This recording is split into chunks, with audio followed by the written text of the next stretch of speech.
শেখ হাসিনা ওনার সাথে SLM group একটা meeting করছে, সমস্ত পত্রিকা আসছে। সেটা মিটিংয়ের উদ্দেশ্য ছিল বাংলাদেশের নির্বাচন বানচাল করা, নির্বাচনের বিভিন্ন সহিংস ঘটনা ঘটানো। এটা তো একটা উদ্বিগ্নের জায়গা। 17.5 বছর পরে আল্লাহ পাক আমাকে নির্দোষের মাধ্যমে জেল থেকে ছুটেছি এবং আজকে জাতীয়তাবাদী দল, বাংলাদেশ জাতীয়তাবাদী দল থেকে একটা টিম করা হয়েছে। সেই টিমের মধ্যে আমি একজন, আমার সাথে সিনিয়র সেক্রেটারি আছেন কামরুজ্জামান সাহেব, রিমন সাহেব, তারপর হচ্ছে আরগঞ্জ মাহবুব সাহেব আছেন এবং আরেকজন আছেন আমাদের সাথে, তিনি আজকে আসতে পারেননি।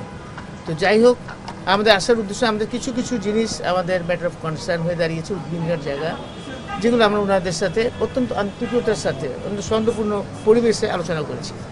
সেই সৌহার্দ্যপূর্ণ আলোচনার মধ্যে আমরা আসছি বিশেষ করে বর্তমান ইন্টারিম গভর্নমেন্ট, মাননীয় প্রধান উপদেষ্টা এবং বর্তমান সরকারকে সাহায্য করার জন্য। সেই সাহায্য হিসাবে যেগুলো কনসার্ন করে আমরা সেইগুলো আমরা ওনাদেরকে আমাদের ব্যক্ত করছি। ওনারাও একই জায়গায় একমত পোষণ করছেন। মোটামুটি খুব আলোচনা অত্যন্ত ফলপ্রসূ এবং সৌহার্দ্যপূর্ণ হয়েছে। উদ্বিগ্ন যেমন আমাদের পার্শ্ববর্তী দেশে পতিত সরকার যে শেখ হাসিনা ওনার সাথে একটা বিশেষ শিল্পগোষ্ঠী, পত্রিকায় দেখেছেন আপনারা, এসএলএম গ্রুপ, তারা সেখানে একটা মিটিং করছে, সমস্ত পত্রিকা আসছে। সেটা মিটিংয়ের উদ্দেশ্য ছিল বাংলাদেশের নির্বাচন বানচাল করা, নির্বাচনের বিভিন্ন সহিংস ঘটনা ঘটানো। এটা তো একটা উদ্বিগ্নের জায়গা। সেই ব্যাপারে আমরা আলোচনা করেছি।